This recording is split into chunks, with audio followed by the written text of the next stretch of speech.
আপনাৰ নাম? মোৰ নাম মহম্মদ ইয়াছিন আলী। আপোনাৰ বেমাৰ কিমান দিনৰ পৰা আছিল আপোনাৰ?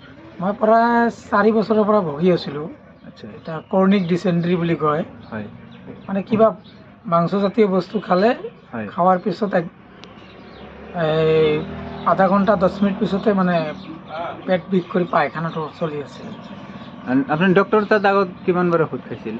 এনেই মই 3-4 বাৰ ঔষধ খাইছিলোঁ। আচ্ছা কণ্টিনিউ ডিচেণ্ট্ৰিৰ ওষুধো খাই আছিলোঁ, আচ্ছা আচ্ছা কিন্তু যিকেইদিন খাওঁ সেইকেইদিন ভাল থাকে। ঔষধ খোৱা বাদ দিলে আকৌ এই মানে কৰ্নিক ডিচেণ্ট্ৰিটো মোৰ পেটটো বিষাই থাকে আৰু অকস্মাত পায়খানা লাগে আৰু কি। আগৰ নিচিনা আকৌ হৈ যায়। হয়, এতিয়া আপোনাক এই মাৰ্ভেলো খবৰটো কোনে দিলে আপোনাক?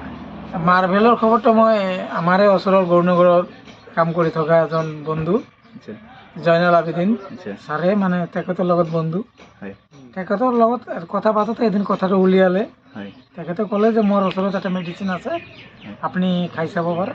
হয় আৰু এই বস্তুটো মই মোটামুটি আজি 12 দিনমান হ'ল খাৱাৰ। আচ্ছা 4 দিন খোৱাৰ পিছতো মোৰ লাহে লাহে পায়খানাটো কম হৈছিল। হয় পায়খানাটো বেছি হ'লে ৰাতিপুৱা উঠি হয় পায়খানাটো এক প্ৰকাৰ ক্লিয়াৰ হ'লে, আৰু এই যে মাংসজাতীয় বস্তু যিটো খাইছিলোঁ, খাওয়াৰ পিছত যে এটা মানে পটককৈ মানে অকস্মাত পেটৰ বিষ হৈ পায়খানা আৰম্ভ হয়, এই বস্তুটো মোৰ বন্ধ হৈছে। এতিয়া আৰু মানে এনেকুৱা নহয় আৰু কি।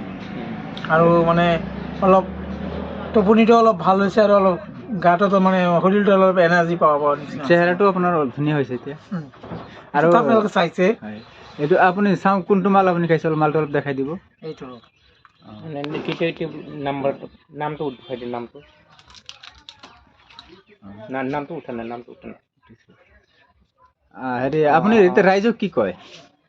মই ৰাইজক, যিসকল আমাৰ সদাশয় ৰাইজে হয় এই কৰ্নিক ডিচেণ্ট্ৰি বা বিভিন্ন ধৰণৰ মানে দুৰাৰোগ্য বেমাৰত ভুগি আছে, হয় হয়তো কিছুমানে হয়তো আমাৰ ৰাইজৰ ভিতৰত এনেকুৱা আছে মানে গাত বল নাপায় বা পেৰালাইছৰ নিচিনাও হৈছে কিছুমানৰ, আৰু ভোক নলগা যিটো সমস্যা, বিশেষকৈ পেটৰ সমস্যাটো আৰু পেচাবৰ সমস্যাটো কোনোবাই ভুগি আছে, আপোনালোকে আমাৰ জয়নাল ছাৰৰ লগত যোগাযোগ কৰি এই মালটো ক্ৰয় কৰি খাব। মই নিজে প্ৰমাণ, নিজে চাৰ্টিফাই দিছোঁ, মই নিজে বাস্তৱ প্ৰমাণ মই নিজে খাইছোঁ আৰু মই নিজেই কোম্পানীত কাম কৰিম, এইটো মই আশা কৰিছোঁ। আৰু সকলো ৰাইজকে এই মালটো, যিসকল ৰাইজে আমাৰ বেমাৰত ভুগি আছে সেই ৰাইজক মই মানে জনাইছোঁ যে আপোনালোকে এই মালটো ক্ৰয় কৰি খাওক